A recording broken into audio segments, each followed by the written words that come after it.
No. Okay, so now if you go to my channel, you should be able to share it out. Yeah, but are we live? Yeah, unfortunately. Bro, you all right, let me go to hold on, wait. Let me It's cool. find I it. like to do a little announcement anyhow. Everybody that comes in and is starting to catch this, I just want to thank everybody that ends up stopping by and watching this stream, rather on the replay or if you guys catch it live. It was an honor to get Aquafunk to come and be a guest on my channel, and I hope you guys got a lot of questions for him. Even if you catch this on the replay, don't be afraid to put some questions in the comments. We got 2 people watching so far. Hello, who's out there? Let me know.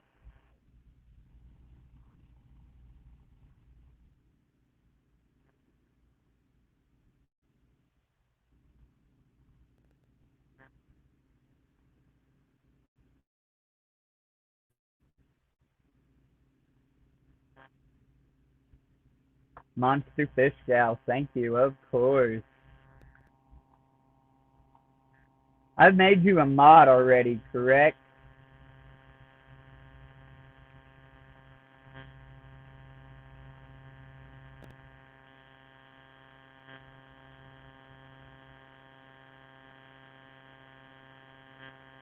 Muppets, what's up, friend?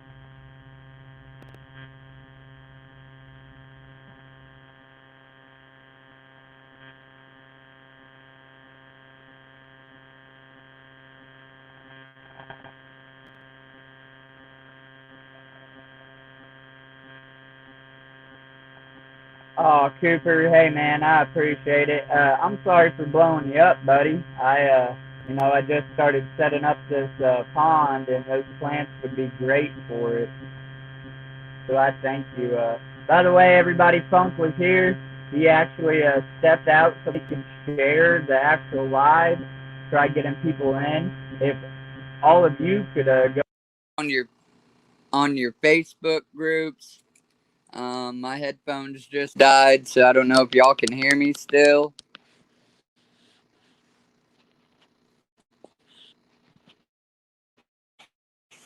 But yeah. So some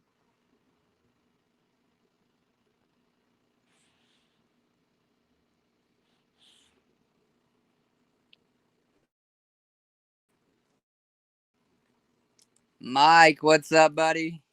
You had me cracking up with Vinny. I thought about hopping on that stream just to butt in, but I figured you and Terry had it pretty controlled.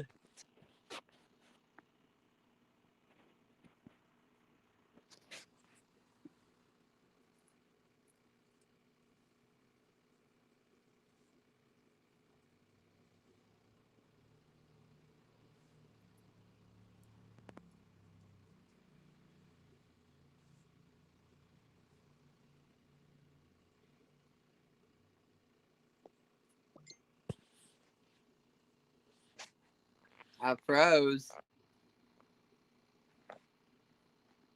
Okay, here we go. Sit on top of the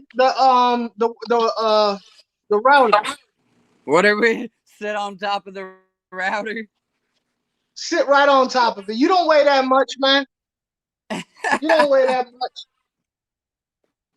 What's up, everybody? How you doing? How you doing, Sean? I appreciate you having me on your live, brother. I really do. No, man, Listen, it's all an you honor. guys can you do everybody in the chat? Can you do me a big favor and throw that thumbs up? Go on all your social media, your Facebookie, your MySpace, if you still got MySpace. FishTubers notification, and please share this link out. Let's have a party. And let's have a great chat with this young fish tuber, Sean from Casual Yeah. Aquatics. Hey, speaking of Casual What's up? Aquatics, how many of y'all put in the chat? Put in the chat below how many of y'all right now are in your skivvies or in something indecent. You know? Right. He said in a thong or flip flops or a full body onesie. It don't matter. It could snap right down in the middle, right where your taint is. It don't matter. You can wear whatever you want. Nobody knows. I just assume everybody right now is in lingerie, men and women. Lingerie. I assume that on every chat, especially Mike. Mike is a big lingerie fan. What's up, Lori? How you doing? Muppet, Patty. Woo! Hey. Oh snap! You was there too, wasn't you, Casual Fan? I don't even look. We're not even gonna talk about that. We're not even gonna talk about that. But I will say, what's up? How you doing, Aquatic Guru? I will say there's a reason why religion and politics should not. They have special channels for religion and special channels for politics. You know what I'm saying? I don't go to a fish channel to watch that mess right there. Unfortunately, I watched way more than I should have, and I regret it. But you know, it is what it is. You know, to each his own. You can do whatever you want with your own channel. My personal opinion is keep it fishy. That's my personal opinion. Fish channel, fish talk. But anyway, I digress. I went ahead and muted my camera while I smoked this cigarette, not to offend anybody or opposite of offend, whatever. You know, just out of respect. Yeah, there's young people watching. That's that. You know, and let's you know, check it. You just muted your camera because you're smoking a cigarette. Now that's your prerogative. You know what I'm saying? And you know, for those of you who don't know, I do occasionally partake in the nicotine.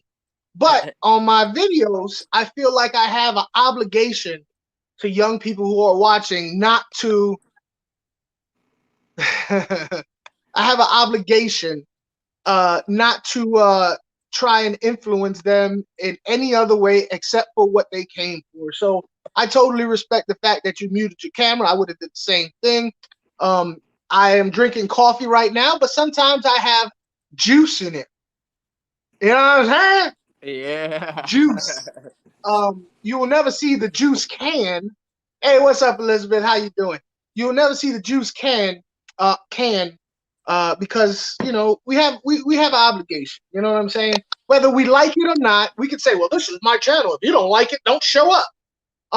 As fish tubers, whether you're a big old fish tuber with millions, you know, 1 million plus like Joey, or you know, a low little 3,000 like me, this is around forever, right? Unless we turn our channels down. So let's go ahead and show a little bit of social decency, and you know, yeah, it's your channel. You can do whatever you want, but come on, let's not act like we don't have, you know, social obligations to each other. It's unwritten social obligations to each other. That's what it is. So that's just it's just like a common ground of respect or whatever. Yeah, and that's just my personal view on my channel. You don't know how badly sometimes I want to get personal, and it's really difficult, especially in a live chat where you know, things are live. It's, you know, right there at, you know, real time. It's difficult, but anyway, we're here to talk about fish, y'all. We're here to talk about fish. Sean, let me ask you, brother, how's that 300 doing? You there? Sean, go sit on the router. Twerk on the router, Sean. All right, so I guess it's just me and y'all. As fish tubers, we're center stage. We want to lead good examples if we can. Yes, we can. I mean, if we can. And we can. All right. Okay. All right. Okay, so check this out. Sit on top of my router. Yeah, twerk on it. Twerk on the router. Twerk on it. Twerk on it. Twerk on the router. So listen, I was really interested in last week's live stream. If you guys didn't catch last week's live stream that Sean did, he did it with one of his buddies. And one of his buddies, which I'd like to ask him about, they keep saying part of his group. I don't understand what that is. I'd like for him to kind of clear that up. What group? Are you in a gang? Are you in a gang, man? Yeah, you know, Indiana Mafia. No, Casual Aquatics started on Casual Aquatics started on Facebook as a Facebook group, and Jordan is Facebook part of that group. Okay. All right. So Jordan was talking about angels last week, and I'm in the chat, and I could talk about angels all day. And he was wanting to breed. He asked some questions on if you wanted to breed angels, what's the best way to go about it? How do you know male from female? What to do when they start, pairing off and all that. And I wish Jordan was here actually, but he's supposed to be catching the stream. I'm not sure where he is at the moment. Oh, okay. Maybe he started twerking on his router and he just forgot all about the stream. He was like, hey, this is nice. So I can't really see you right now, Sean, because I'm also got the chat on. You know what I'm saying? So I can't see you in case anybody had any questions. I can read that. But yeah, any questions anybody have about angels? Like I said, Casual should stream from Starbucks. I really should, Patty. I'm gonna be working on getting a better internet. I promise y'all. Yeah. But I have Discus and angels, and I haven't even done a video on my Discus, because I don't like doing fish and giving my personal opinions and saying, unless I've had them for a while and I actually have an opinion to give of my own. And I know. Oh! Uh-oh.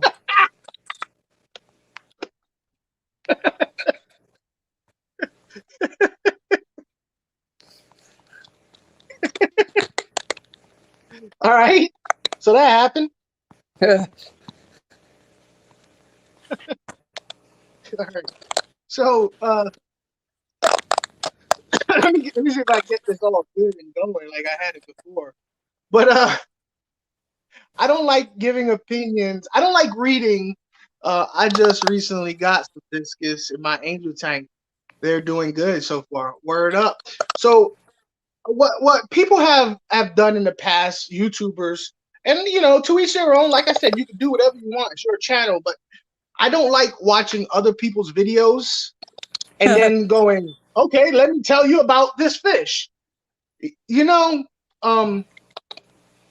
happens. People do it, and they do well with it. I guess. I just feel like you come to my channel for a more personal opinion, and what else gonna go wrong? Ain't no telling, Patty. Ain't no telling what else could go wrong. But so I have not done a video. I am more than happy to speak about them now because I do have an opinion about them now. But yeah, I'm open to any questions, bro. So I I just messaged Jordan. He said he's dealing with kids right now. He's not sure if he's gonna make the stream or not, but he'll definitely catch it on replay. I know one of his questions was, how do you distinguish the male from the female, of course? And how do you entice or encourage breeding? And when they start to breed, do you move them to a smaller tank or do you let them do what they're going to do? And I think he said he has them in a 55. Yeah. Okay, so this is what you want to do for those of you who want to get into angelfish breeding. Get yourself a 55, a 29. A 55 is best. And if you have a 55, if you have a 29, I suggest get 4 angels. You could actually do 6, but you'd be better off doing like you're gonna have a lot of ripped fins, not necessarily dead fish, but there's gonna be some ruckus in there. So let's go with 29. Let's go with 29 because you want to start breeding angels, but you ain't trying to drop a whole lot of money in there. So you go get yourself a 29 at the $1 sale, and you buy yourself 6 angelfish. Now, what most people do is they buy baby angelfish and say, "I'm gonna let them grow." Thank you so much, Lori. Right.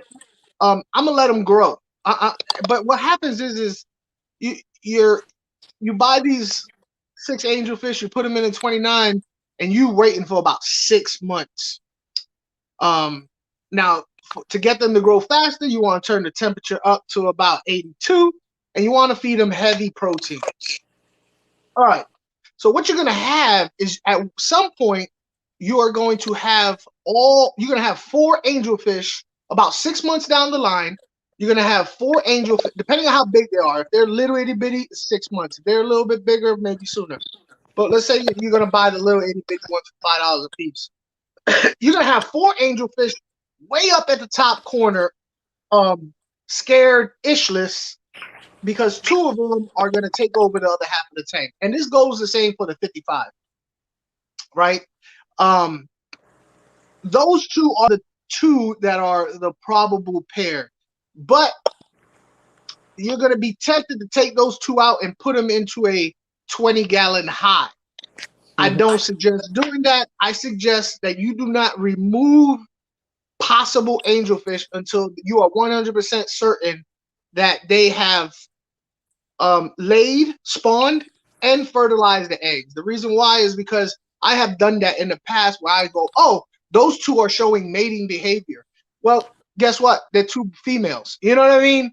So, yes, please smash that like button. Twerk on the like button. Just twerk on it. Twerk on it. So put your phone on a chair and twerk on the like button. And if you do a video short of it, I'll send you a T-shirt. Right. If you do a video short of you twerking on your phone of this live chat, I will send the first 3 people who do it a T-shirt. But you got to upload it and keep it loaded.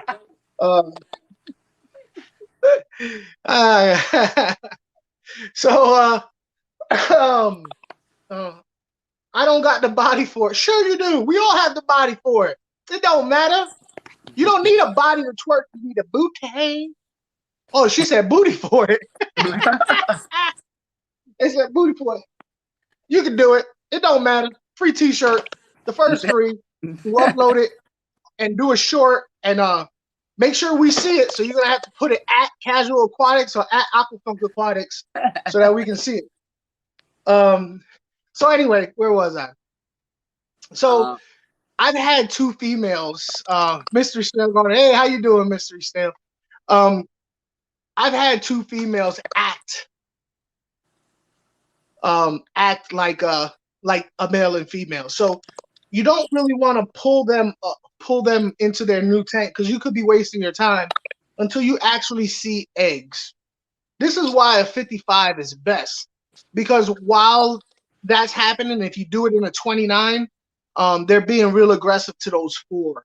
So if you have a 55, you can get 6, you get 8, and that leaves enough room that the fish that are not being not spawning don't have to get so beat up all the time, and they'll stay on the other side of the 55. But don't remove them until you actually see eggs. And then even then, there's a chance that your male is sterile. A slim chance. I have yet to have a sterile male. Well, I think I might have a sterile male. I have a breeder that I deal with, and there might be a sterile male, but that's the only time. So that's pretty much how you want to start out with how to get angelfish. My personal opinion on if you're ready to make money right now and you don't want to wait 6 months, go ahead and buy yourself a proven breeding pair. And when I say proven, make sure there's video of them actually spawning, and there's fry coming from it. Because if there's no fry coming from it, like I said, the male could be sterile. Hey, and you think to yourself, oh, I don't want to spend $200 on some fish. But it saves you 6 months of feeding and water changes and power, you know, when you can automatically do it, you know. Are angelfish like spawning or breeding habits the same as any other cichlid? Like, do they start getting aggressive towards each other and, you know, doing the do, as I like to call it? Like my Oscar cichlids damn near kill each other right before they breed. They're nowhere that aggressive to each other, but they do look like they're fighting. They will lip lock. But okay, so here it is. Angelfish, when they lip lock for spawning purposes, they lip lock and they let go. They lip lock and they let go. They lip lock and they let go. Whereas two male angelfish that are really fighting to dominate, one male will continue to harass the other male. You see what I'm saying? If they lip lock and let go, then you usually have a bigger one and a smaller one. Then that's probably mating behavior. But if one just continues to just beat up on the other one, no, that's not spawning behavior. Now, you asked how do you tell male from female? There is not a 100%. There's only one 100%, and that's actually if you see them. That's called a kiss. LOL. No, I don't. Nah, I don't know how you be kissing, Patty, but that's not no kiss. You don't be like, I love you, baby. That's not. I don't. You're just a violent, passionate person. But Patty, the violent, passionate fish keeper. That's what you should change the name to. The only way you can tell if a male and female is when their giblets actually poke out, which the male will have a small pointy giblet. Y'all know what I'm saying when I say giblets. Please, I know somebody's gonna want to put the scientific name. I never once pretended to be scientific. And the female will have a thicker, stubbier, rounder giblet. I always tell people to think of a pencil. The point, the actual lead part is the boy, and the eraser part is the girl. So that's how you can tell male from female. But I've had females that had a slight hump on their head that people's like, that's a male. No, it's a. All right. Well, without further ado, I got this little list of questions I want to ask you, and you just answer honestly. So, first off, you hold on. Wait. What? You said honestly, right? Yeah. No holds, no, just your 100% opinion. Okay, you asked, boy. Hey, this is not my fault. What's up, Melly Pal? All right, so obviously the first one was an intro. What's your name? Where are you from? And obviously your channel name. So that's kind of a given, but go ahead. All right, so my real name is Jason. I went most of my life, and still people call me Jay. But as far as YouTube purposes goes, it's Aquafunk. Where I'm from, I'm currently in Florida. I started my channel in New Jersey. I was brought up in Virginia. I was born in Brooklyn, but in between now and the way I was born, I joined the army. I've been to Germany, Bosnia, Kosovo, Macedonia, all the European countries. And I've been on pretty much every state from New York to Florida on the East Coast. Haven't really ever got off the East Coast. I've been to more countries than I have off of the west of the United States instead of west of the United States. So you've been a little bit of everywhere, huh? Yeah. What was the other question? What's my name? My intro and my intro. How did you come up with your channel name, Aquafunk? Okay, so originally, when my name it was Aquafunk Aquatics was the channel name, and my personality, my persona was Angel Freak. But people never called me Angel Freak. They always just say Aqua or Aquafunk because they always just use the channel name, and I get it. So I I'm Aquafunk now.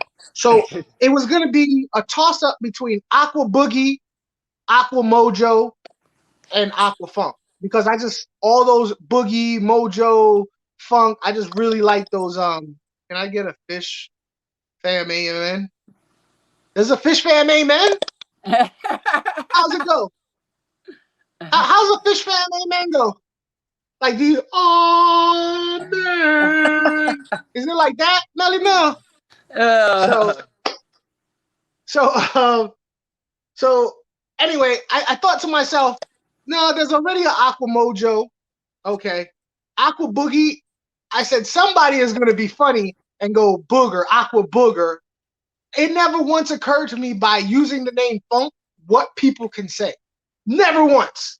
I never once thought to myself, people are gonna purposely mispronounce the word funk to make it sound vulgar. I never once thought it. And then after I started going live, I think it was, I don't know who it was, you started hearing Aqua, Blank. you know what I'm saying. Right. And I was like, oh snap. I didn't think that was a thing. But yeah, that's how I came up with my name. But I still like Aqua Boogie.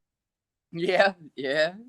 All right, fair enough. All right, next question.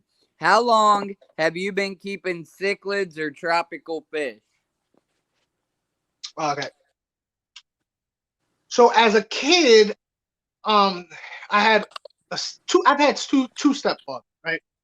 My first stepfather, he had a tank, and I was very young. I remember what was in it. He had bala sharks and mollies, in a 55. I remember that. I remember it was a 55 because I remember seeing the brace in the middle and the mollies and the bala sharks and iridescent sharks. And then it was for a short time. They got tired of it and it disappeared. Then I had my other stepfather. He had a 55 for a short time because he got tired of it too. But that tank had silver dollars, iridescent sharks, and a golden weather loach. And that fish, I got a couple golden dojos. Yeah, the golden, the albino or golden weather loach would let me pick it up when I used to clean the tank. So that was the first fish that really piqued my interest. But I'm a reptile guy at heart. I love snakes and big monitor. Anything that eats rodents, I can't stand rodents. I hate them with a passion, and that's why I like reptiles. So after I got out of the Army in 2000, I started a part-time job as being in charge of the reptile department. And being that reptiles is right next to the fish department, you kind of have to know both because the customer don't they don't care what department you run. They want their fish. Right. So I had to learn that. So 2000 is when I first started really learning about fish. So 21 years ago. Jesus. Well, you answered this next question in that because it was what first piqued your interest in the hobby, and I'm guessing that's the tank that you was describing. So we'll just skip that one. Actually, it was honestly. You want to know my first tank though? My first tank was a saltwater tank because I'm kind of hard-headed, and if people tell me it's hard, I want to do it. So when I was working at the pet store, basically I was learning as I was helping people, and I'd listen to what they was complaining about, and that's how I learned. But they would always talk about saltwater, but the maintenance that I was doing at the fish store, there was no difference. So I was like, I'm gonna do saltwater. So pretty much what really, really piqued my interest was doing something that people said was hard. Okay, that's a different answer. I haven't heard that one. Yeah. Okay. Next question.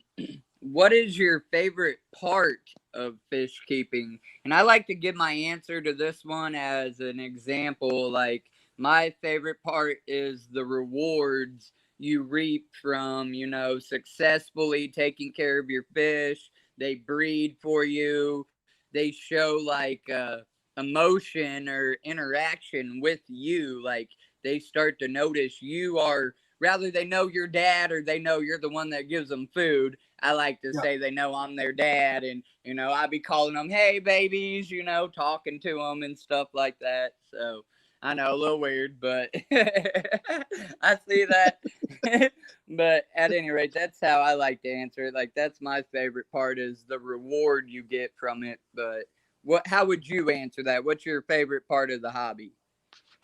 My favorite part of the hobby, honestly, and I've always said this, is the observing and trying to figure out. Yeah, I do have Discus right there, Melly Mel.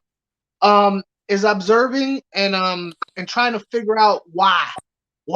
You know, I was always that kid. Why? But why? Why is this like this? Why is that like that? You know, so like I'll stare at my fish and I'll just watch them and go, okay, they do this because of that. Like I said, I didn't go to school for any of this. I'm not an ichthyologist. And while I do have access to some literature, you know, I know some places where I can get some really in-depth literature. I still would rather make my own determination. I could read all day about angelfish and where they came from and their, you know, their genetics. You could do that all freaking day. But until you actually, you know, go, okay, look at that. You know, so that's my favorite. For instance, angels, right? Angels, when they are raising their fry, they at a point right before the fry become free swimmers, they Right. they start wiggling. They're wigglers, right?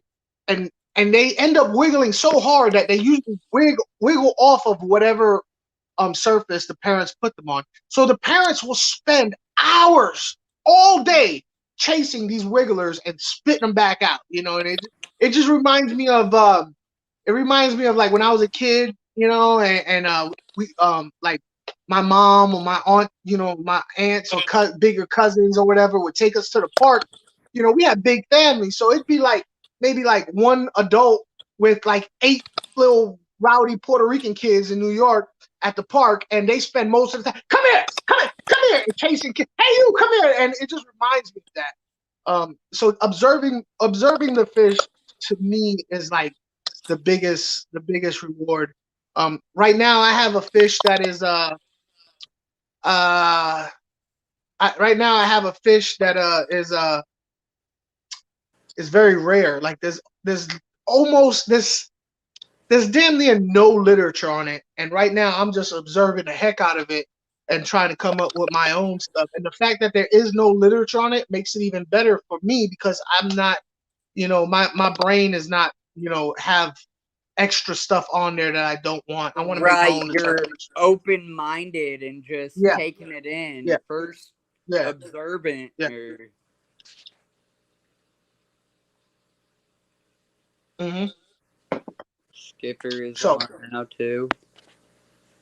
yeah, I think a science girl is on too. Uh-oh. I picked the wrong Hey, time. that's fine, man. That's fine. We'll rock out with the cats we got.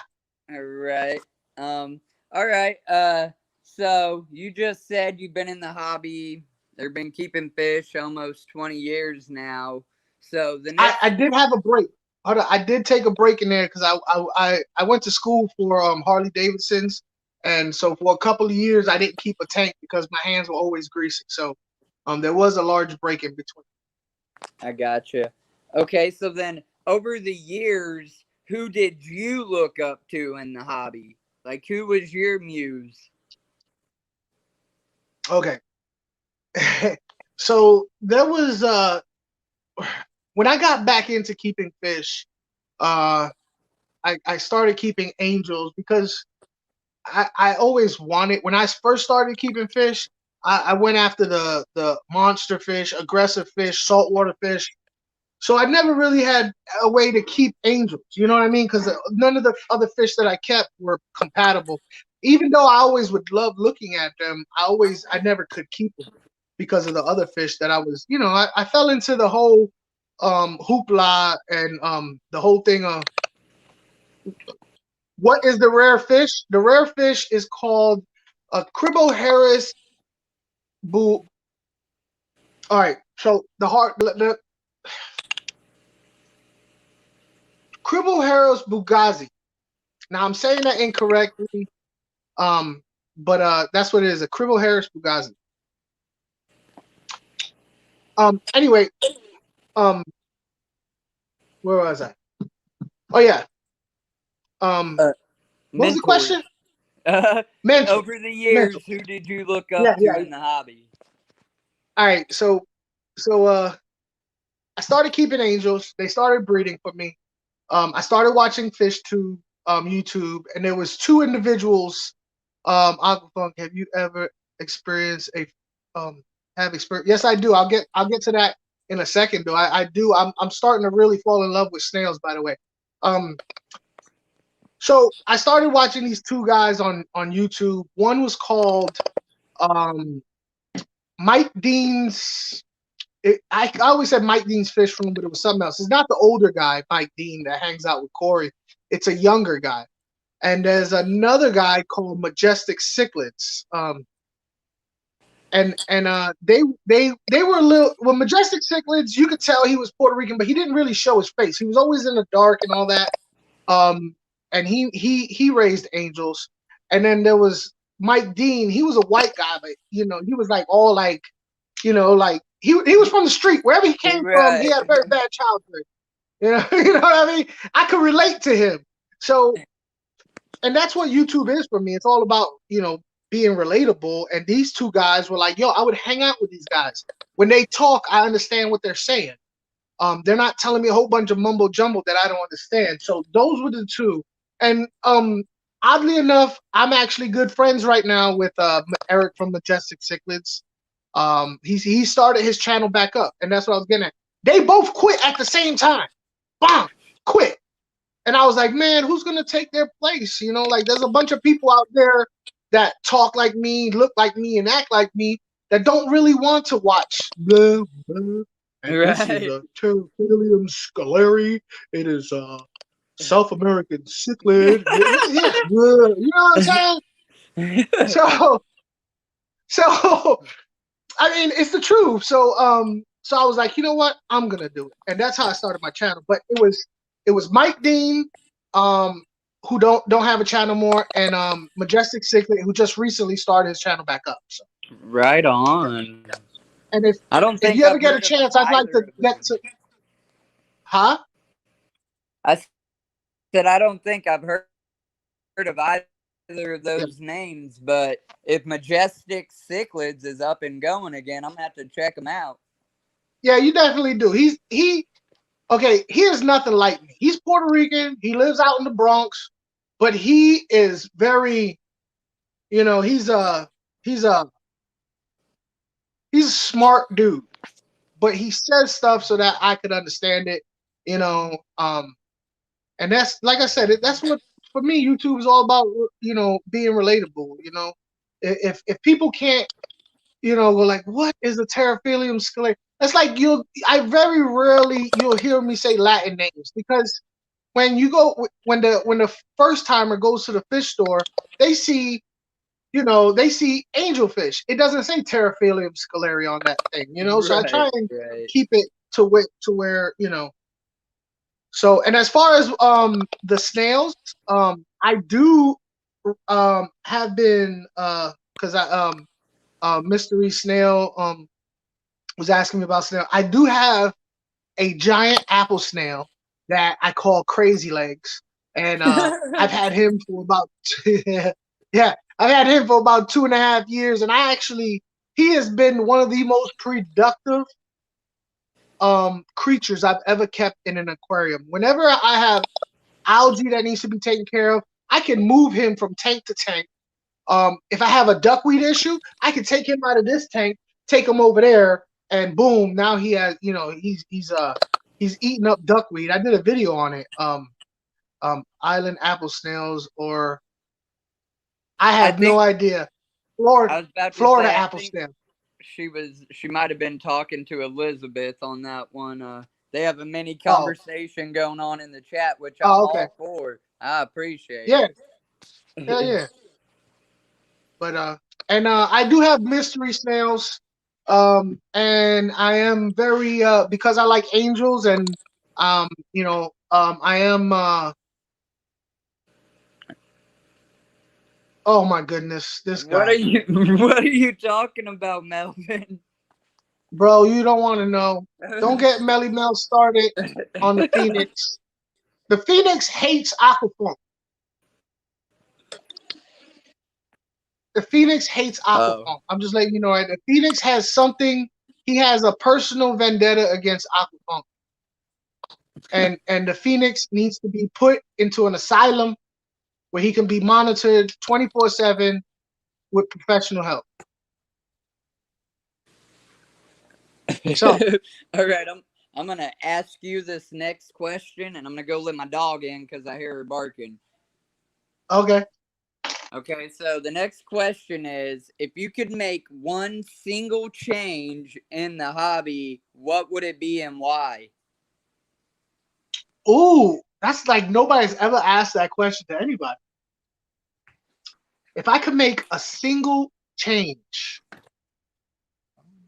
one single change in a hobby, and why? It's Do too you many. want me to Oh, give you my cheap answer, yeah, or do you want to yeah. Because think on it? I'm gonna have to percolate on that one. Go ahead. All right, so my answer, at least to you and everybody in the chat, and I try to stick with it with every stream I do because it holds relevance. I wish when you went into a fish store, they showed pictures of the size that fish is gonna be. Not just, oh, look at this pretty little Oscar fish. Can I get it? Can I keep it? Can I put it in my 55? Well, yeah, you can for maybe 6 months, and Yeah, then like people just don't get it or grasp, and we're at fault, us as the hobbyists, because we don't do our research like we should. But granted that the people, the stores are selling this fish, they should give that tidbit of information. that's a good one. I like it because one of the things when New Jersey, when I used to sell angelfish, I would also take a picture. I would sell them to the stores as wholesaler, but I would take a picture to the store of a full grown angelfish, so they knew what the parents what they would probably look like. But yeah, I could definitely see, and like I have a friend, Consolidated Fish Farms, Dan Connor. He has a channel actually, very a great he has great live podcasts. His podcast channel is called Aquarium Insider. At any rate, um, he's starting to sell more Central and South American fish, cichlids. But the hardest part about selling Central and South American cichlids is that when they're little, they look nothing like what they're gonna look like when they get big and beautiful. So it's hard. It's a Right. hard sell. It's a hard sell. Whereas people knew that, oh my God, I didn't know that this, because Jack Dempsey's blue Acaras, not the electric blue, regular blue, Jack Dempsey's blue Acaras, and green terras, when they're little, they look damn near identical, and they don't have much color, and that's so that they don't get eaten. But when they get older, of course, we know they're gorgeous. Same thing with Geophagus. If you had 10 different babies from 10 different Geophagus species, they would all look alike. So, no, that's a good one. That's a good one. I would probably say, if I could change one thing in the hobby, I would probably say, I wish that pet fish stores would buy more from local breeders. But I'm not blaming the fish store on that, because Geohecali is one of my favorite. The albino Geohecali. Forget about it. But I wish they would buy more from local breeders. But like I said, I don't blame that at the pet store, because I used to work at a pet store, and there's been many times where people was like, they would have fish, they would breed, and they would come in and be like, I am a so-and-so breeder. And they would want to sell me fish at, X amount of dollars. Like they're not too they're not being very realistic. The fish store has to make money too, So they ask for outrageous prices. But if you do get to give somebody store credit, because you don't ever want to give people cash at the beginning, because this reason I'm about to tell you, you don't know if they're gonna be you don't know if they're gonna be continuous with it. You know what I mean? I've had people come in and be like, I'm a fish breeder and I breed this, and they only give you one batch, and you call them up, hey, what's up with them fish? Oh, I ain't got any. It's like, man, I've been, you wanted me to do business with you. You have to have, supply when I have the demand, and they don't. So I would wish local breeders would actually do a better job at sustaining their projects, and I wish that the fish stores would do a better job at working with local breeders. So it's right a now real it's give like and take. yeah, it is. So that's one thing I would, that way the person that goes to the fish store, when they buy the fish, they're buying fish that is locally bred, so they don't have as many issues. One other thing, it kind of falls in line with that, is over the pandemic, local Florida, I'm in Florida, and there's a lot of fish farms. They've done very well, because while everything was doing badly as far as imports, that meant the demand for local fish farmers went up. So, which I think is a great thing. So I think I really wish people would go and stop buying from Asia as much as they do, and try and as much as possible buy from Florida and United States fish farms. But United States fish farms has to do a better job at having what it is that people want. So another give and take. Right. That's a good answer, man. Thank you very much. Okay, so think back 20 years ago. What would you tell somebody just getting into the hobby? What advice would you give them? And it ain't got to be 20 years ago. I'm just saying, think of yourself. No, I got you. Looking back, in fact, what would I give Aquafunk Jay Maldonado advice 20 years ago? I would probably advise me to know the nitrogen cycle. Yeah. I think that not knowing the nitrogen cycle is the biggest reason why people give up, because they get frustrated because they don't know about the nitrogen cycle. So I would tell myself, learn more about the nitrogen cycle. I mean, knowing the nitrogen cycle pretty much take care of 75% of the issues that people have. Right. And like, I know when I first started, I had that naive thought, like, well, I know a little about a nitrogen cycle, but like pretty much in my head it was, oh, just change water. But it's more than just changing water. You need to know how much to change and how often to change. And did this turn into nitrite from nitrate, or are you battling at the first level or stage? So yeah, you're absolutely correct there. You want to hear something that I used to do? And this is because like I said, I was a reptile guy. I didn't know about fish, and they would put me in the fish department, and I'd be like, so I knew enough to be dangerous. So customers would come in and they would say, my water, I just started up my tank and my water's cloudy and and I would tell them to thoroughly clean out their filters with chlorinated water to kill all the bacteria. Yeah, hey, you got bad bacteria. You got bacteria in your filter. You need to clean that out. I didn't know. I did not know. Yeah, I was like, yo, get that in the sink. Get all that bacteria out of there. You got just bacteria. You need it.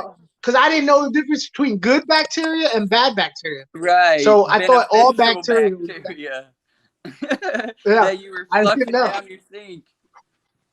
Oh yeah, yeah. I look back and go, oh, that's how come I say learn about the nitrogen cycle, because when you learn about the nitrogen cycle, you learn about beneficial bacteria, and I didn't know that. So I would tell people to, yeah, just clean it all up, put it under the sink, and get rid of all that bacteria.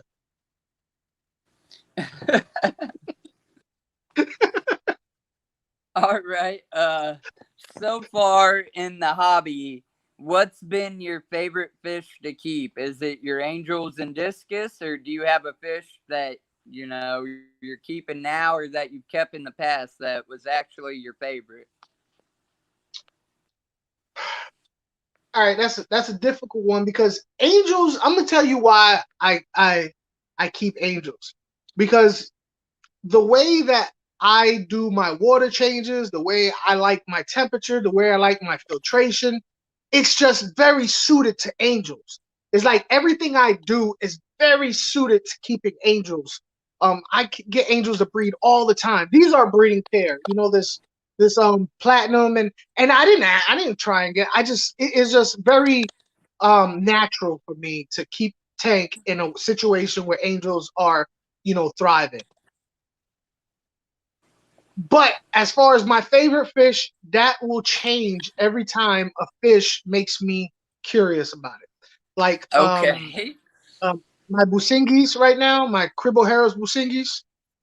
Right now, that's my favorite fish, because I just stare at it and be like, "Yo, what are you doing? Like, what's your deal? What's your motivation?" Like, I'm just staring at it all the time, watching it, how it reacts to other fish, how it reacts to food, how it reacts to the crayfish in the tank. It's just whatever fish makes me curious is my favorite fish. And right now is the Cribboharris busingis.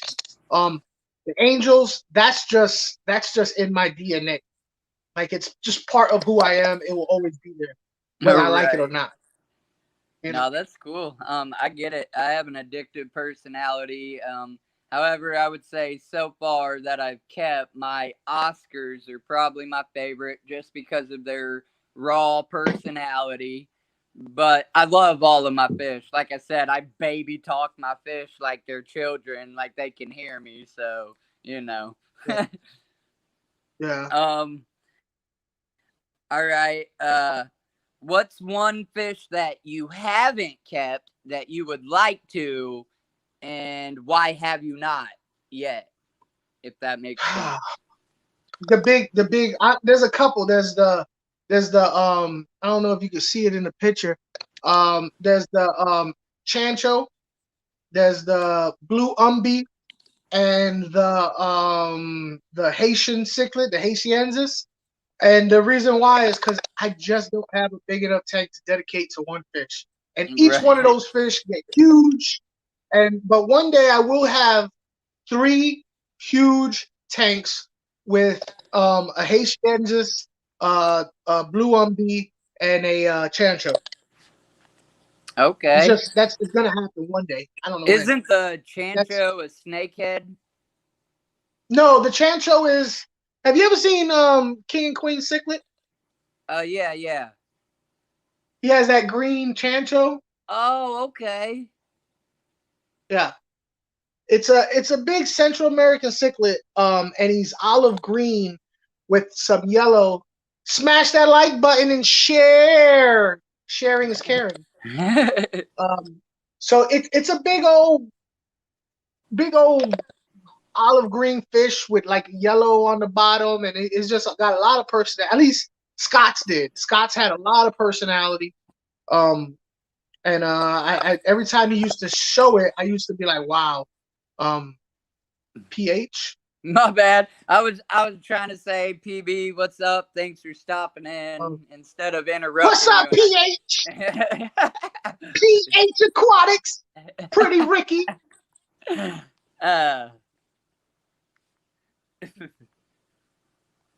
Yeah, no, I definitely would like to get an umbi. My ultimate goldfish is a red tail catfish, so I'm gonna have to build me a 1,500-gallon pond. Obviously, if I have the 1,500, I probably could have an arowana. Those are pretty cool, but I ain't trying to deal with one right now.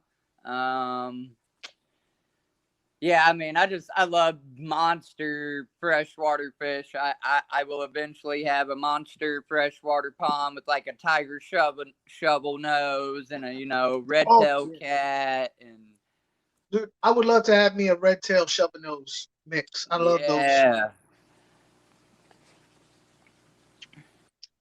All right. Next question is, what are your thoughts on hybrid fish? Just in general, not to be like specific at one kind, just like, flower horns, they're man-made fish. Blood parrots, they're hybrid fish. Stuff like that. Just let's hear Funk's thoughts on hybrids. How are you gonna tell me not to be specific though? I mean, you can pinpoint whatever you want. I'm just saying in a broad sense. Gotcha. In a broad sense, I think people need to stop. Let's just stop. I have no problem. I was talking to somebody today about hybrids. I forgot who was I talking to today? Was it today or yesterday? Anyway, listen. I was talking to Majestic Cichlids. Have you ever seen a red Texas cichlid? I believe so. Gorgeous fish. Physically, I mean, I'm not talking about the color of it. The color is outstanding. Even the ones that are considered trash, I kind of like the complex color patterns, but right. Anyway, physically, it's a normal looking fish. It doesn't have a big, huge basketball on his head. The body is proportioned. It looks like a Texas. It's just red. That fish, I'm okay with.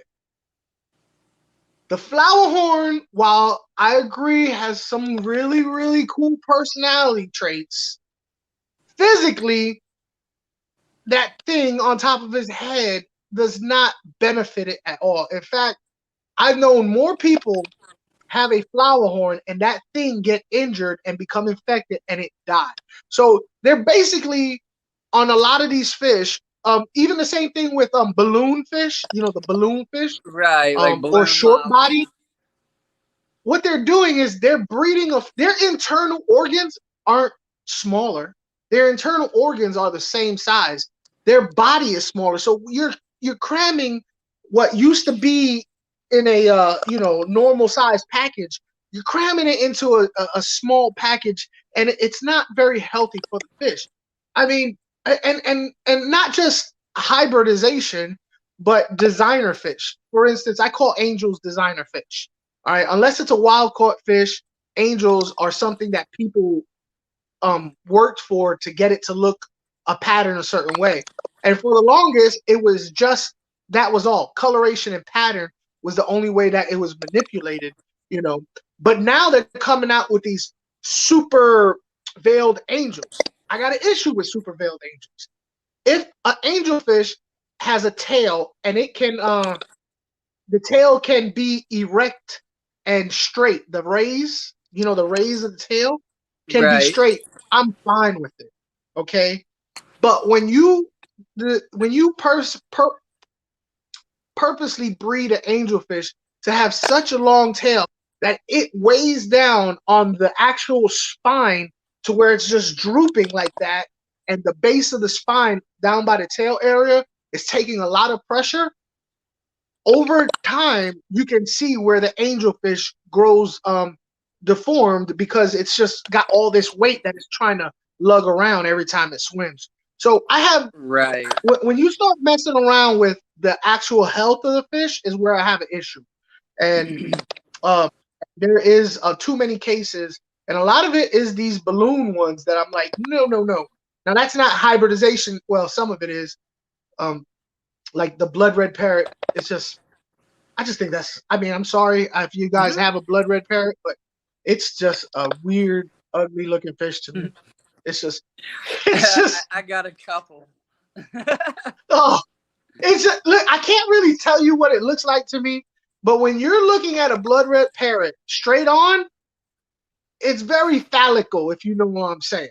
You know what I'm saying? Fishy Mon, You know what I'm what's saying? up, buddy? Fishy Mon, what's up?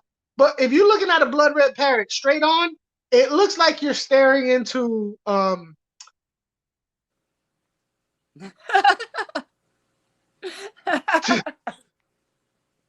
you know? Yeah, it's got that little dent, and then yeah. Yeah. And every time I just feel dirty.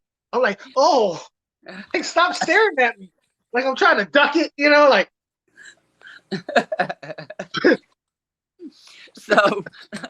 So my viewpoint, you made some pretty solid points on like your reason for it or whatever. To the point of deformities, like I don't like that either. That's even like longfin Oscars. I don't think that's natural. I think that's bred somehow. Maybe that is natural. I don't know, but no, what it is that's selective breeding. That's selective breeding. It's the same species. okay. They just trying to push that trait. That's not hybrid. All right. But even then, If if it interrupts the natural physical abilities of the fish, I don't think it's a good thing. Right. I was gonna say, like if I have fish in my tank, which I mix cichlids, even though I know you're not supposed to, but if I have fish in my tank and somehow it's possible for them to breed and on chance they crossbreed, you know what I'm saying? Then I'm not gonna kill them. You know, I'm also not gonna try to sell them as some new name and try to get $1 million. You know, I'll tell somebody like, hey, I have these fish. They crossbred. Do you want one or whatever? I'm not going to go out of my way also to like make a new fish or try to be a scientist. That ain't me. And then like how in China or whatever, they'll like dye fish. I ain't about that. Yeah. You know, tattooing fish or cutting their tails. So you have a heart-shaped tail or whatever the hell it is. I ain't about that. So I don't know if you've heard of it. No, I didn't hear that they're cutting the tails. I don't, like I said, I don't have a problem with hybridization or creating a new species, especially seeing how the fish that we keep in a hobby has never once seen the wild. A lot of them, you know, like, you know, these angels in here have never seen, you know what I mean? They've never seen the wild water. And they never will. Born and bred captivity. Yeah. The only time if you have a tank with a bunch of Central American cichlids and they just happen to breed, hey Deborah, how you doing? And they just happen to breed, you know, as long as as long as the species is not physically disabled. At one point there was this one fish that was out, and I used to laugh all the time because they used to sell it as a unicorn cichlid. Have you seen that fish? I think I've heard it. I don't know that I've seen it actually, though. Okay, it happens with angels. When you have a deformed angel, sometimes the first ray, the fish will grow with the first dorsal ray. Or first 1, 2, or 3 of them will be showing normally, and then the back end of it will kind of do a big curve, and then it'll go into the rest of the dorsal fin. So it's like, it's a deformity is what it is. Right. It's a very bad deformity, but what they was doing is they were selling it, and it came from whoever was making blood red parrots, because they were like the first generation of blood red parrots. And they were selling these fish and calling them unicorn cichlids, and people were buying them and putting them on YouTube, and I'm like, dude, that is a deformity. It is not a new species of fish. It's a deformity. Stop, you know, like, stop. But that, you know, like, hey, you know, to each their own. I'm first of all, I'm a big believer of to each their own. But in my opinion, if you're on YouTube and you're trying to educate people, you know, you got to give them the good and the bad. So if I ever had a red Texas cichlid, I would say, listen, this is not a fish that you would find in the wild. It was created. But every angel that I've ever, not every angel, a lot of angels, most angels that people have are, you know, designer. They were bred to look a certain way. So You know, who's to say what's good and what's bad as far as that goes? Right, right. Okay. So next question would be, how many tanks are you currently keeping up and running, and what are your future plans in the hobby, if any? Why you gotta ask me that question? All right. So right now I got 1, 2, 3, about to put up number 4, 5 in my home. Out back in my store, in my little fish room, I have 1, 2, 3, 4, 5, 6, 7, 8, 9, 10. 6, 7, 8, 9, 10. I have 10 in my little fish room. The ones in my house are for display purposes. The ones out back, I was trying to, I cannot not answer a question. That's the problem. I can't go. Hey, Yeah, I'd rather not answer that. You, Funk. You ain't got to say anything you don't want to, buddy. I Dude, it's just my biggest asking my downfall. list of questions. No, as far as YouTube goes, that has been my biggest Achilles heel. You can't. It's easy to bait me, bro. It's so easy to bait me. All right, so here's the deal. Spoiler alert. Here's a casual aquatics. Well, how you want to call it? You'll never. This is exclusive. Right. So, I've been going back and forth on starting up, turning on my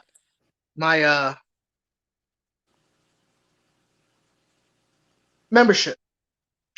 But when memberships first came out, I was almost a diehard against it. And the reason why is because people was turning on memberships, and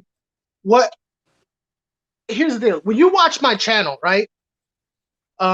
What's up, Palmer? When you watch my channel, by you watching my channel, by you watching my channel, and by you giving me a thumbs up, and by you leaving a comment, and by you sharing, watching the whole video and the commercials, you are basically forcing YouTube to pay me, right? So just by doing that act alone, you was supporting my channel. Now, when the membership button came available, by leaving super chats. When the membership membership button came available, you had everybody and their uncle turning it on and basically saying, I'm gonna take money out your account like it was a bill, and I'm not giving you anything extra for it.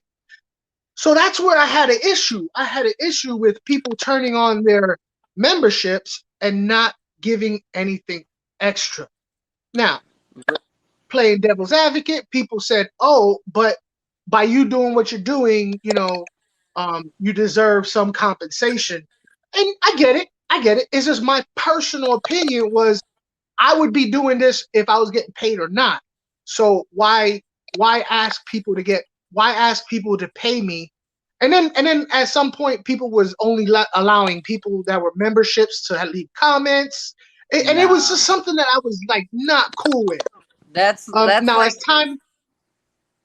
I didn't mean to cut you off. I was just saying that's like somebody going from poor to rich just in life general and changing who they are.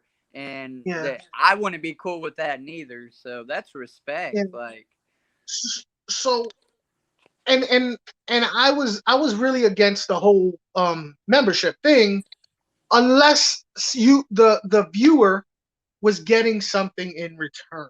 Now, I did have people come to me and be like, "Bo, I can't afford to give people money, and I've been your supporter for X amount of years." Well, yeah, that's screwed up. You know what I'm saying? Like, this person has got me here, and now I'm telling him, sorry, now you got to pay for it.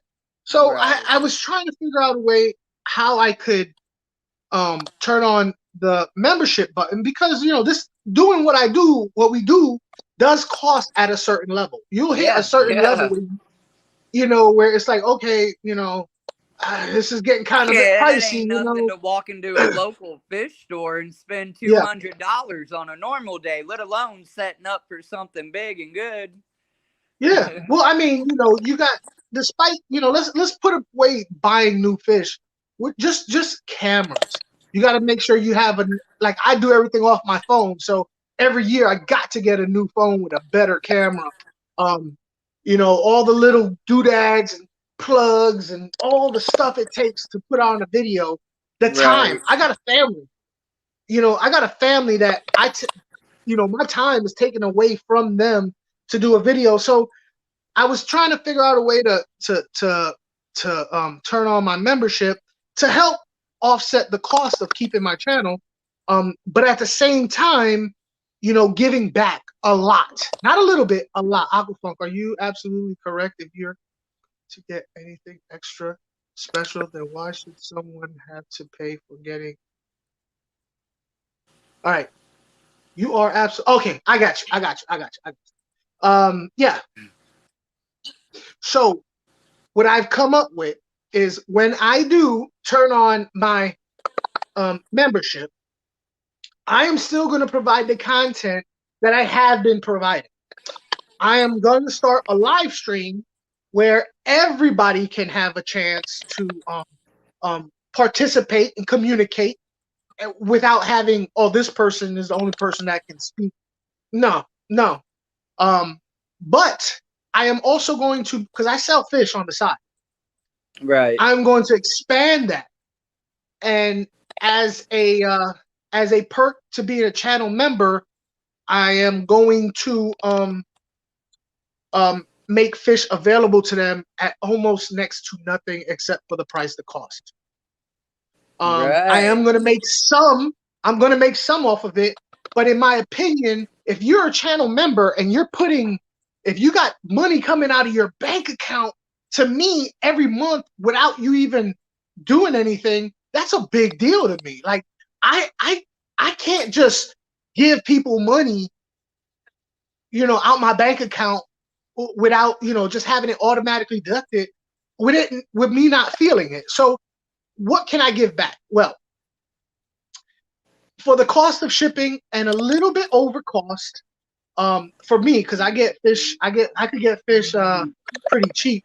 I could provide fish. I could provide supplies. I could provide shirts and t-shirts, hats and stuff like that. So channel members will get access to a huge discount on fish and stuff like that. When I say a lot, I'm not talking about, oh, it's 10%. Literally, it's like if I bought the fish for $5, I'm gonna charge you $1.50 extra plus shipping. You know what I'm saying? Right. So pretty much all you're paying. Do members only streams, like rotate them with your other ones, and that give us a little that more. might be that might be a thing but if I do a live stream, I don't know if I can do right now, having a job, have 2 live streams, and take care of my fish room, and do a video, and be a responsible parent and husband. You know what I'm saying? So right now, I'm gonna do a live stream. I'm gonna have fish available to everyone, and I'm gonna have a website where they can get it and all that. Like I said, all they would have to do is pay for the price of the fish, basically a wholesale, prices and shipping. And I'm gonna be doing and this is something I'm very excited about, so I'm kind of glad you asked. I'm going to be doing a podcast for members only. And the whole podcast, is designed. I'm probably going to do 2 a week. 2 a week. The whole podcast is designed for water changes. Members only water change podcasts, because I love podcasts.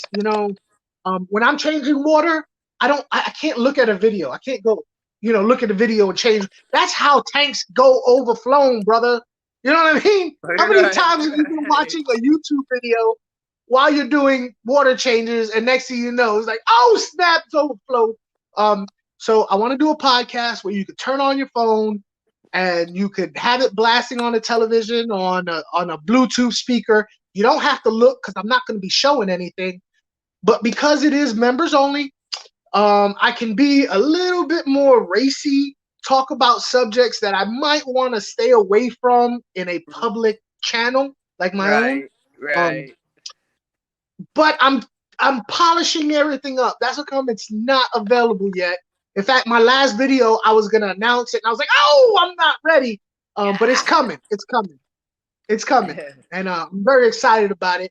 And I hope that whoever becomes a member feels like they're getting equal or more than the monetary funds. You know what I'm saying? Like they're a couple of dollars.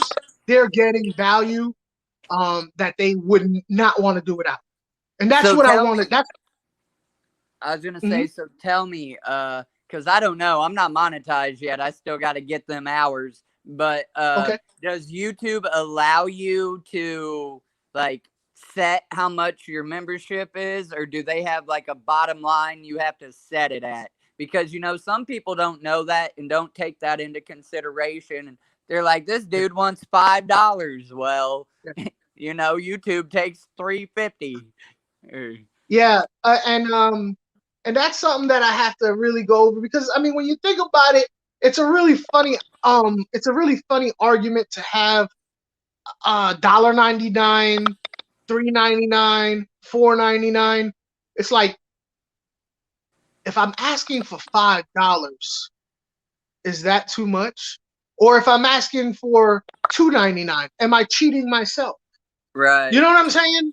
It's something that I'm really putting feelers out there and having people and talking to people and going, look, if this is what I'm doing, do you think this is worth it? Now I don't want to put. I can't wait. I'm going to be a first man. I know you are. I know you are. And here's the thing. I don't want to make any promises that I cannot deliver on. So that's why I'm making sure all my ducks are in a row, so that when I do it, there's not, you know, because there has been people out there who's turned on their membership, but it only lasts for about a month. Then they stop doing everything that they said they was going to do. Are we still on? I don't know where he's at. Did he disappear?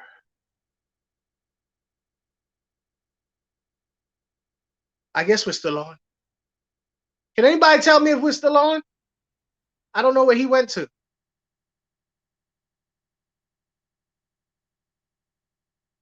Anybody? Hey, all right. Where you at, Casual? Are you pooping? Huh? You don't want us to hear? It's my show now? Oh, well, I don't care about being kicked off of YouTube because it's not even my channel. So who are we gonna talk about? Let's talk about Corey. Let's talk about Joey. Let's talk about Rachel. Let's talk about everybody. You know what I mean? I'm gonna get this channel shut down. Go ahead, say whatever. No, don't do that. Don't do that. So anyway, that's how it is with the monetization. Y'all see my fish? Y'all see him? Hold on, let me come over here. Maybe you can see him better. All right, so let me tell you something about Discus while I have you on here. This is my first Discus I've ever had. These Discus are wild caught.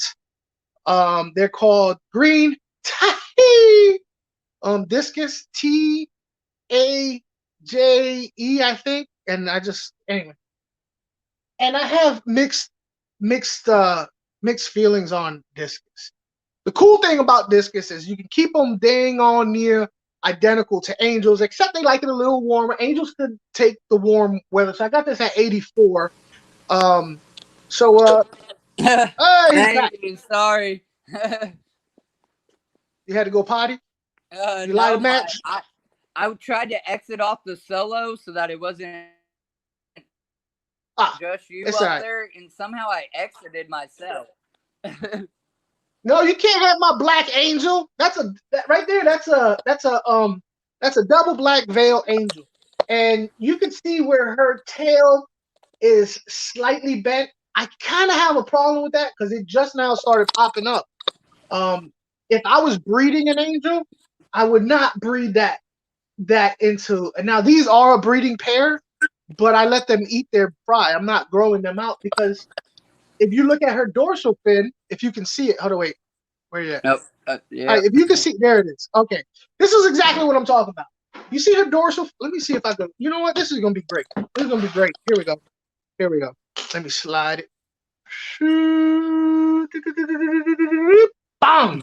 All right, so you see how her tail fin slightly droops. Now, I still think she's a beautiful fish, and when she is perky, let me see if I open this. Look, okay, I'm coming up to the top. All right, so the thing is, if over here, beep, beep, beep, beep. All right, so you see her dorsal fin? Her dorsal fin at the top is so long, it kind of curves back. You know what I'm saying? And I have a problem with that because as her fins grow, that's gonna be extra drag on her, you know? And I don't like that. You know, where look at this. This is a standard fin platinum, and his fins are long and they don't have any extra drag. They're exactly how they're supposed to be. Right, they're narrow, whereas the other one kind of is rounded. Yeah, because it has all that extra finnage. You know what I'm saying? So that's what I'm saying when I say I don't really agree with breeders breeding some of these traits because they physically they're not. It's bothersome to me. But I think anything more than this would be definitely too much. But I'm not a big fan of way her fin curves in the back. Now, as far as discus goes, discus and angels eat pretty much the same thing. They come from the same places, so you can keep them the same, except you want to keep that temperature. Aunt Heather said the black angel would be beautiful, perfect tank bait for her golden veiled angel. Yeah, the one that you don't want me that you wouldn't let me have. That's exactly what she said. The one that she wants to. I went to their house one time, and I was like, "Hey, that's nice. It's not going nowhere." So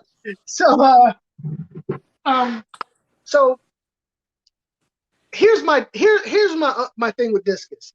I've had these discus for about going on 6 months now. They just now started to come out and not hide all the time. So I was gonna discus about a month ago. I was gonna say, don't get discus. They hide all the time. It's not worth $50 for a little baby fish, and you'll never see it. Or every time you come to the tank, they take off. But it takes a while, and now they're starting to come out. You know what I mean? So I think if you're willing, they're not as personable, and they don't attack the food as much as angels do. But I think if you're willing to take the time and wait, then discus are pretty much good, good to get for the money. I still think the money's a lot, but that's just supply and demand. That's just because people think they should be worth that much. To be honest with you, they don't breed or not breed any more than any other fish. People just decide they want to charge that. People decide they're worth it. So until people stop buying discus at the prices that they're buying, they're going to continue to be outrageously priced. So,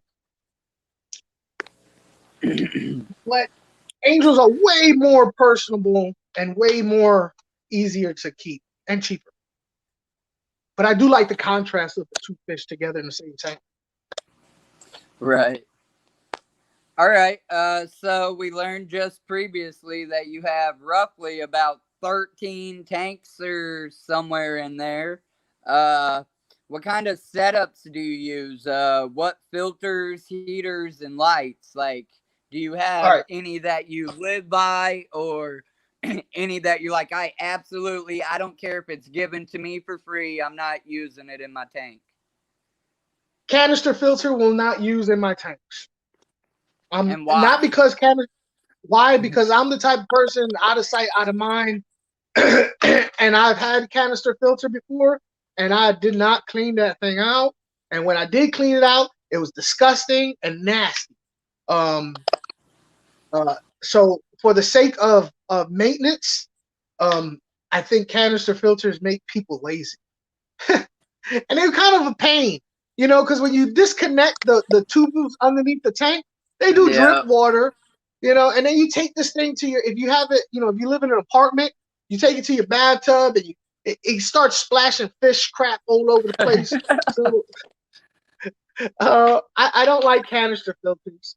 I do, whenever possible, use undergravel filters. I think undergravel filters are the best for the money, or because, you know, if you don't like the look of a sponge filter, which I use sponge filters because of all the bacteria, beneficial bacteria that I used to tell people to clean out with chlorinated water. But if you don't like that look,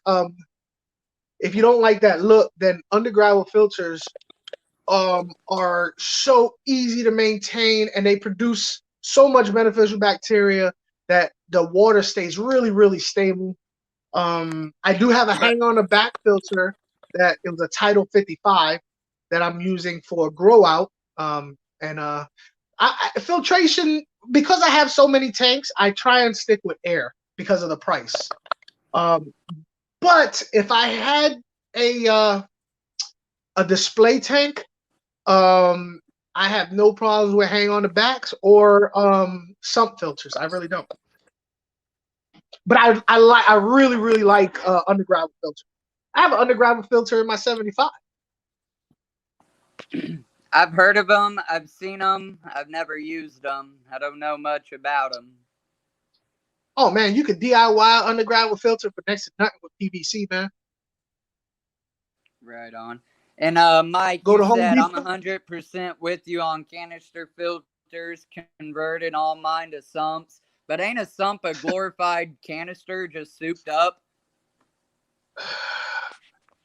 Okay, so the sumps rely on your water being at a certain level to fall into the weir in the back. That's what you call that wall. And then from the weir, it falls into different chambers, and you know, using the movement where the water is coming in through here, it goes across different filter medias to where it goes to a pump and shoots back up into your tank, basically overfilling your tank to where it goes into the weir again. Whereas here's the thing with the sump is open system. You could put the heater in the sump. You could change out different filters in the sump. You could put different things to change your water chemistry in the sump, and you could also do your water changes from the sump. And sumps are way more versatile. With a canister filter, you normally have a set amount of spaces to put filter media, and it's a closed system, so it relies on you know, air pressure. If you have air in the system, it's there. I don't know how he turned a canister filter into sump. I'd like to see that. But you're talking about Mike here, so you know there might be a little going on. I don't know. I don't know what type of substance he's taking abuse of, but you know, ain't no telling. Ain't no telling. Well, I don't think he said exactly turning one into one. I just I think he said he's switching from canisters to a sump. Oh, yeah. I just personally asked, isn't, you know, a sump pretty much a canister filter but on steroids? Yeah, I'm literally converting my canister filters to sumps, to 2 holes. Oh, okay. Well, he literally said he's literally. You know, Mike is like the MacGyver of the fish tube, man. He was like, he's that same type of dude that wants to tear apart his whole house to make weird crap. But no, I really wouldn't put them. I mean, other than having tubes coming out the back and one, no, I wouldn't consider it the same. Me personally, I would.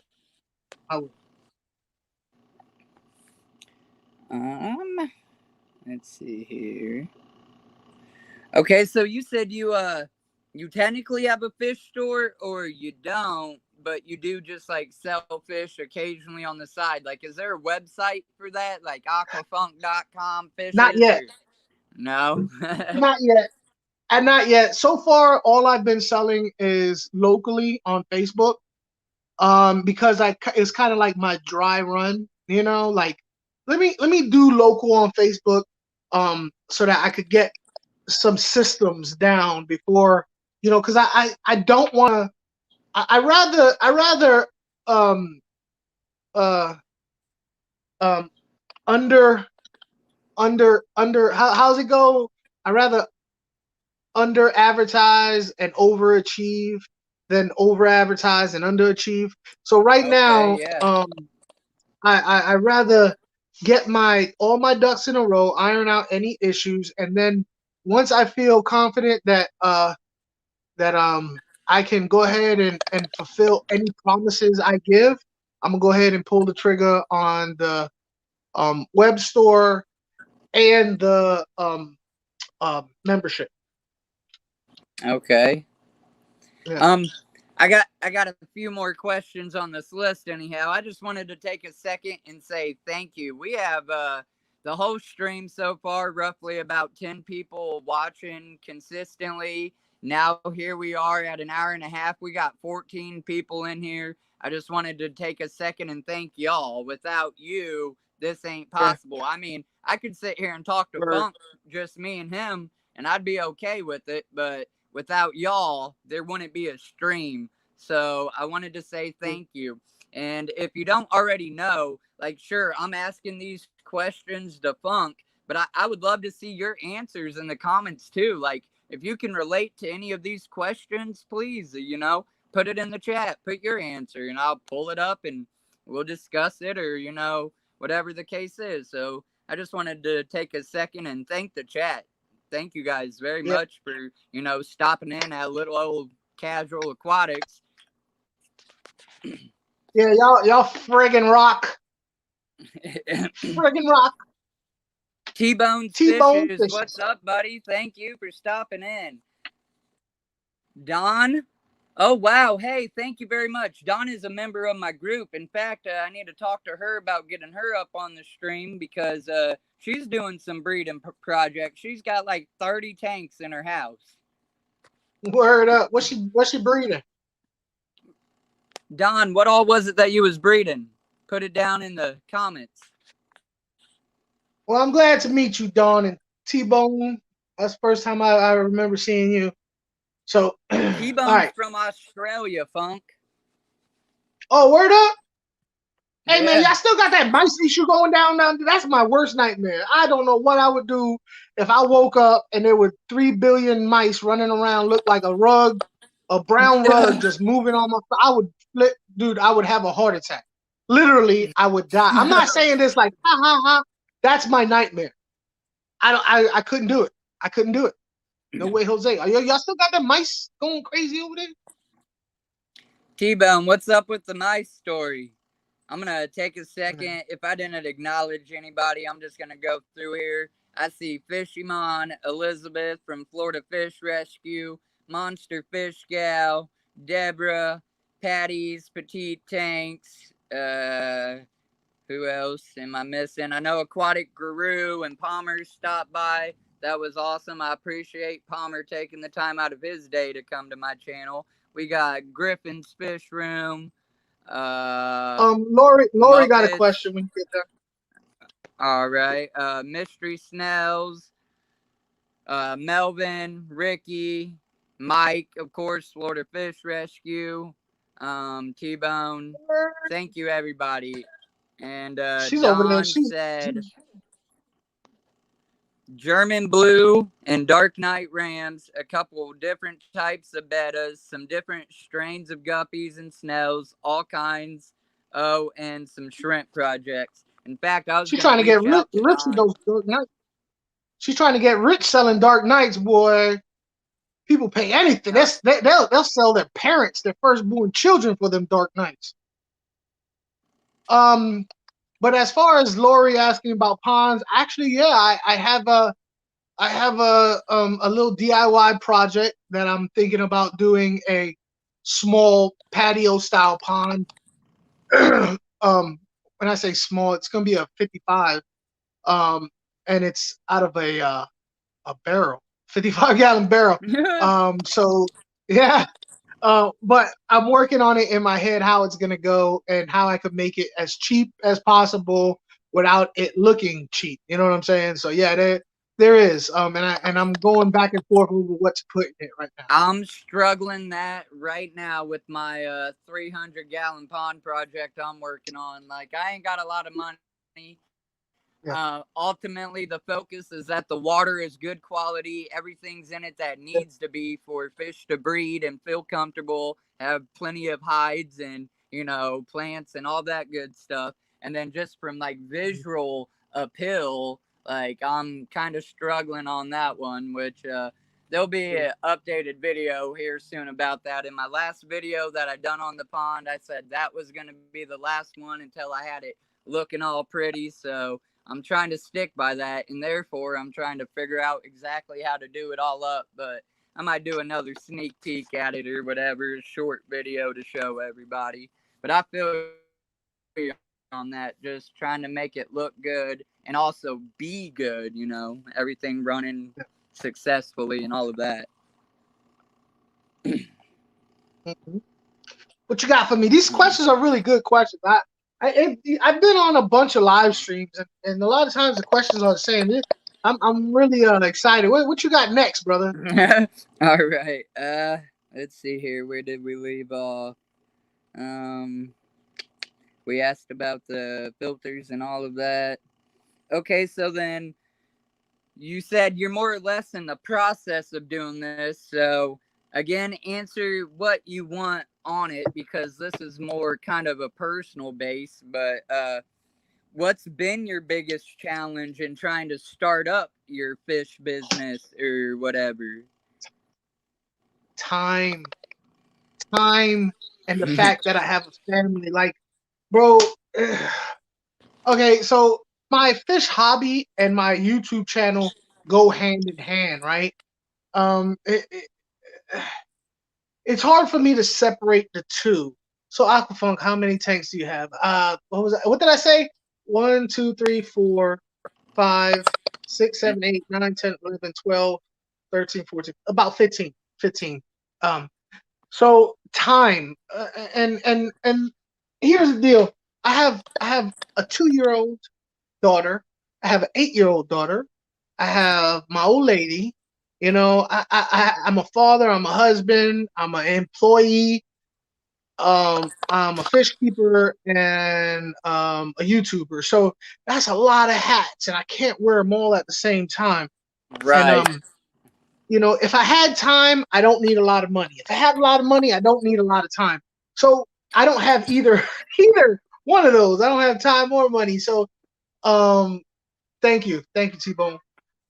So time has been my biggest issue. You know, like my old lady, she'll find time to carve out for me to do my YouTube thing, whether it be make a video, and she'll be like, I'm going to my sister's house, so you can go ahead and have the house to yourself and make a video. But at that particular point in time, oh, that's a good one. That's a good one. At that particular point in time, I may not want to do a video. I may not, because like, let's be honest, my videos, people accept a certain amount of energy. And I can't, Right. You know what I mean? Sometimes I just want to be a couch potato. I don't want to be aquafunk, you know, woo! I don't want to do that. You know, I want to watch Monk, reruns of Monk, because I love Monk. I ain't gonna lie to you. I watch Monk all day. So it's time. And Lori asking a good question too. Yeah, you want me to answer Lori's question, or do you want to go on? How you want to do this? No, go ahead. That's what I want. I want people in the chat to ask questions. Yeah, if you could keep only one, oh, my battery's about to die. Hold up. And I forgot to plug this up. If I could keep one tank, what size would it be? Honestly, I'm Lori, this 56 Bowfront behind me. I'm so in love with this tank. There's so many possibilities. I would want to say a 125, but it being in a corner like this just allows you to pretty much, find a whole. I don't know. This 56. If I could get 4 of them and make a big circle, I don't know. I really like this 56 That would be corner. cool. Yeah. I thought about it. I was like, I'm gonna get 4 of these and make a round tank with 4 different sections, 4 different types of fish. Dude, my battery thing just came on, so we're gonna keep going. Is there so many time in the day? There is. Yeah, there is. So we're gonna keep going, but I'm hoping my battery. I just plugged it in, and I'm hoping it don't die. All right. All right. What else you got? All right. What is your favorite fish? Whatever fish is making me curious at the time. Right now, it's my Kerboheros busingi is my favorite fish right now. I was gonna extend that last question in the thoughts of, is acquiring fish to sell for your shop, like getting started, is that a challenge in itself? Are you already ready for that? You're covered, you got your sources. Do you have like a international license for like wholesaling big and exotic fish? Or as you said, you wish stores would stay local in, the States. Are you strictly buying local, selling local?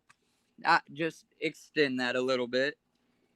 Yeah. Well, the fish that I have that I sell, because I am so, the angels are a big thing for me. And like I said, I think this battery is gonna run out. I'm gonna finish this real fast. I sell everything. I sell angelfish and I sell angelfish related. So severums. I could do blue acaras. I could do cory cats, bristle nose. So I try and stick with angelfish and angelfish related instead of being all over the place. Like, I got angels and flower horns and Africans. So I'm trying to stick with, if you're asking me for angels, if you come in here for angels, you probably want, tank mates for angels, so I'm sticking with that. All right. This question I was saving till the end, but just in case if your camera dies, I gotta hear your answer for it. This is my favorite one to ask anybody. Is there a significant other, which I know there is, and do they help you with your hobby, or is it just your hobby? Usually if you're single and you tell some female, you're out on a date and you say, well, I got 20 fish tanks at home, usually that's your last date because you're that weird fish keeper dude. And if somehow you were already together and got in the hobby, and usually that's a challenge. Like, you got to sneak a few fish in, and then you snuck this tank in without him knowing. Or is she on board and she loves the hobby too? She puts up with me. That's the best way. She puts up with me. That's the best way I could answer that question. She puts up with me. Does she help? I do think. I was gonna say, does she help you with tank, like water changes? You know what? No, she doesn't help with that, but I have and T-Bone, by the way, I think that would be an interesting combo. I like it. I like it. I have called her up and say, hey, look, I got fish that came in the mail. Can you float them? And then after about 20 minutes, can you cut them loose? And she knows how to dip them, drop them in the net and then take the net. So she knows how to do that, but it's pretty much my thing. She enjoys looking at them. Like the tank I have in the living room, she enjoys it being there. But as far as anything that it has to do with it, that's on me. Has she ever selected fish? Like, I like this fish. Can we get it? Or you need to get this fish type thing? Or no? She really liked this. She liked this platinum angel back here. She really liked that. She's never once ever really said anything about angels. She, I said angel. Yeah, that's nice. That's nice. But I did a video on platinums before, and that's the only time she was like, "Ooh, that's a pretty one." But yeah, nah. Oh, I had a veiled Oscar one time. That I didn't think she cared about it, but after it jumped out of the tank and died, she obviously showed some sadness about it. So Right. but it's really, she puts up. My old I'm sure lady. if I'd never had another, I'm sure if I'd never had another fish tank in the house again, she wouldn't be she wouldn't go, hey, we need a fish tank. Nah, she would do Right. Don said I've acquired a new love for gobies. I don't have any at the moment due to researching them, but they are definitely an interesting fish. I definitely agree, Don. I got a, what are they called? A blue something goby. He's just a little dude, and he's in my community tank. Um, but I was gonna say, my old lady, she was kind of hesitant at first. Like, she supported me for what it's worth. She seen that it made me happy. This is something I was Yeah, passionate about, yeah, that I wanted to do. So she wasn't yeah, gonna tell me no. And even when I tried getting her to do water changes, cycling our first tank, she hated it, and she was sure to let me yeah, know. But she would yeah, help until I came up with, hey, get a pump, make this easier. Da da da da da da yeah. da. And then slowly but surely, like, she enjoys going to fish stores and looking at the fish, and she might like point out one or two that she likes, but that's pretty much me. However, she did come out one day and say, I like axolotls, I would like one of those. So that's how I ended up with Ouija, my albino Um, axolotl. And then we recently got a little wild type, and his name's Booger. yeah, no, might have. We go to a fish store. She's ready to go. As far as do I like betas? I've had betas. I've bred beta. Um, Unsuccessfully grown them out, but I bred them. I had a dragonfly nymph in the tank, ate up all the baby fry. But do I like them? I don't dislike them. I just don't have a passion for them. You know what I mean? I've had a bunch of betas in my life. I've just never really had a passion for them. They've never stuck around. I remember I've had betas before, and people would come over the house and say, "Oh, that's a nice beta. It's so beautiful. You want it?" You know what I'm saying? It's not a thing for me to go like, "Here, take it No. home. Learn about fish." It's nothing for me to do that as far as betas go. I don't dislike betas. I just they've never really been, I have yet to see a beta to be able to catch my attention for long. You know? I love going to the local fish store Yeah. and seeing what they have. Bettas are my all-time favorite. So, when you start your business, do you have like a standard rate you're gonna sell your fish at? Like, is it again? Tell me to shut up, or you're not gonna answer something if you're not gonna answer it. But like, are you gonna try to aim for like just all cichlids are $10 no matter what they are, or are you gonna be just? I mean, it just depends, or I don't know. Some people are set on Well, how they're gonna do it, and other people like, look, man, if it costs me $30, I need 45, and I get that. um, I no, I don't. No, it's not gonna be quite that way. All cichlids are one price because I can't get them for that price. So, some fish I can get cheaper, and other fish I can get, are more expensive. So by rounding them all into a lump sum like that, I would have to basically round the price off per individual fish. And whereas I could probably sell, let's say, an expensive exotic cichlid for cheap, um, I'd have to sell a cichlid that's cheap for a little bit more than asking price because of rounding it off that way. So now I Right. can't do that. I will, like I said, I don't have a shop.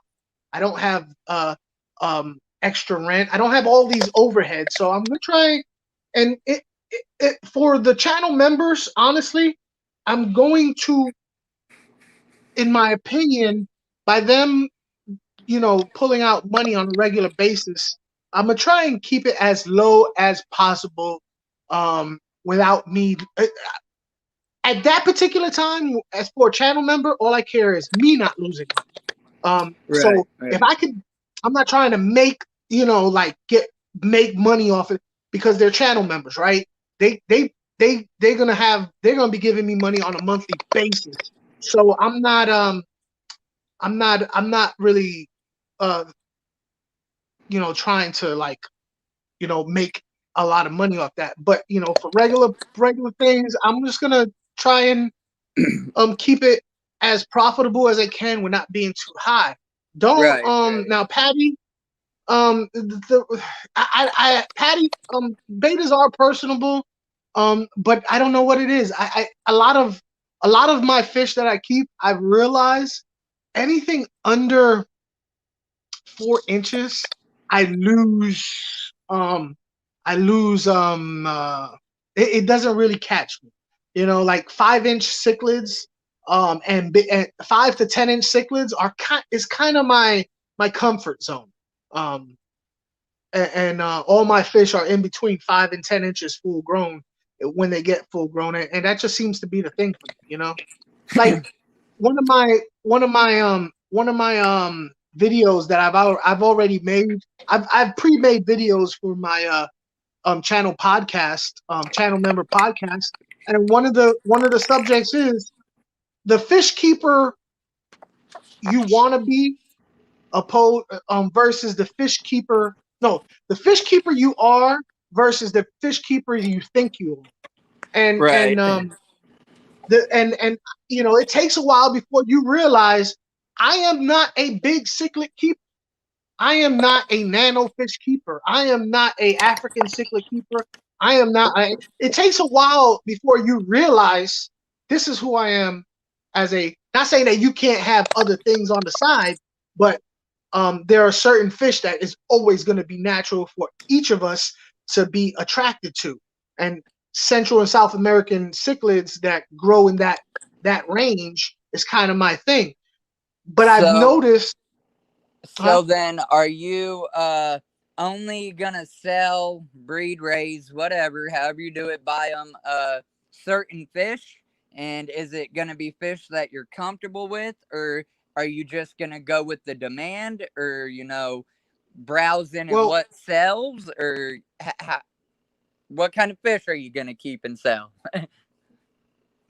Well, for right now, being that I'm kind of known for angelfish, I'm gonna stay in my lane with the angelfish for right now.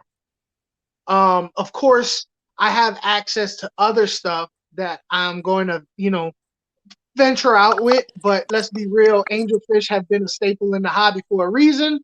So I'm gonna stick with angelfish related. I mean, I got bags of tannins to sell that are angelfish related. I got all kinds of stuff. But as time progresses and I grow, and the channel members are gonna have a huge input as to what I do. They're paying me, right? So as the channel members, give me input and feedback, that will dictate what other type of fish I will sell in the future. But right now, I'm gonna go ahead.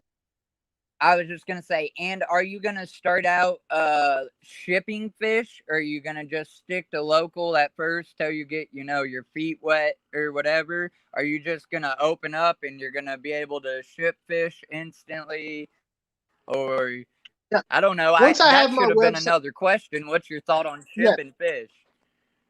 I have no problem with shipping fish. It's just like I said, I'm not gonna I'm gonna go ahead and make sure all my ducks in a row. When everything is launched, then it's gonna be ready 100% with that like So as far as shipping fish, yes, I'm going to be shipping fish. Right now, I'm selling local because it's a good way for me to kind of iron out issues, Right. You got all kinds of people talking. Yeah, I'm just trying to scan through them, see if I missed anything or anything. I think Patty Mike and Ricky are all talking about picking up some bettas or something from Mike, Florida Fish Rescue. Oh, okay. You know, I have access to betas. You know what I mean? I just, right now, because people know Are me you as the gonna Angelfish dude. Are you gonna venture into any shrimp? I'm not set up for it, because I've never kept shrimp except ghost shrimp, and that was just to put them in there to help clean up a beta tank. Well, I put a ghost shrimp in with the betas, and as the ghost shrimp had the, you know, the little whatever, I'd go find ghost shrimp with egg sacs, you know, and I'd be like, let me get that one and that one, that one, and I'd put them in there, and it was just for the beta and to clean up. But I've never, you know, I've really never really been interested in shrimp, but that doesn't mean I wouldn't keep them if the demand was high enough for the people who were communicating with me. You know what I mean? Right. I see it a lot on band, and obviously that's my goal. Aside from trying to keep some as personal pets, like I'm gonna attempt to sell some shrimp if I can get them to breed. Steven, he was in the chat earlier. I got some cherries coming from him. Like I said, Dawn, she's got a bunch of shrimp and guppies. I might be hitting her up for some. I just want to successfully breed some stuff. My local fish store is going to work a deal with me for store credit. And then the band app, man, you know, you can do raffles and whatnot on there. So figured, hey, I could give it a go if, you know, the next guy is. Plus, I just enjoy the idea of having this pond set up. Yeah. I tell you what, man, I'll help you out with the whole live stream thing if you help me out with that band thing. I don't quite get it. All right. Yeah, that's a bet. Yeah, I don't quite get band. Fishy Biz told me I should go on band, but I'm a little bit I'm not good at it, so I gotta do something. It's a little different to navigate or whatever to get started. Like my band group only has like 74 people in it, whereas my Facebook group almost has 500. Yeah. So yeah, I'm gonna be learning about the like actually doing the raffles, obviously here real soon. But I can teach you what I know as far as what bands that maybe you should join that you're not in or whatever. That's what's up. Hey, here's here's a question. One last question. I know you're about to try to end it. Yeah. I got you. What's Don up? said, "Hey, Aqua, said, I have a question. What's the best? Oh, I think he answered this earlier, Don. I can answer it again. You really can't I can answer tell. it again. Okay, so you can't sex an angelfish 100%. I could be, look here, I say you cannot do that 100%, but I've dealt with angels for so much. I can kind of look, not so fast, Funk. I can kind of look at an angelfish and its behavior and kind of get a good guess as what it is. But the only way you can tell if an angelfish is a male or a female is if you get a pair that wants to spawn. They'll do some spawning behaviors, but even then, some people can't tell if it's spawning behavior, mating behavior, or fighting. When you do have a pair that are ready to spawn, the male will have a small protruding, what looks like a pencil tip in between its dorsal and anal. I mean, not its dorsal, but his front little pectoral fins or whatever, and his anal fin. And the female, instead of it, you know, the male has it's small and pointy. The female looks like is blunt and a little bit fatter. The best way I describe to people is the male has a pencil tip and the female has an eraser. And then once you see that, that's the only way you can positively tell if a male is a female, angelfish is female or male. Other than that, the hump thing, I've had females with a slight hump, and it was a female. I've had males that had no hump, it was a male. So until you see their giblets popping out, pencil tip male, eraser female, that's the only way you can tell.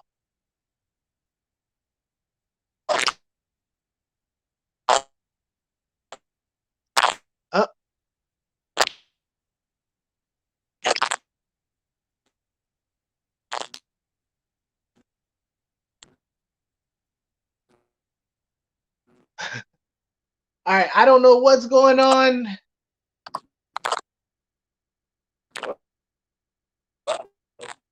Yeah, yeah. The hump is sometimes I've had females that had that hump. Hey man, I can't get you, dude. It's kind of coming in gerbled. Yeah, It's coming in gerbled on your part.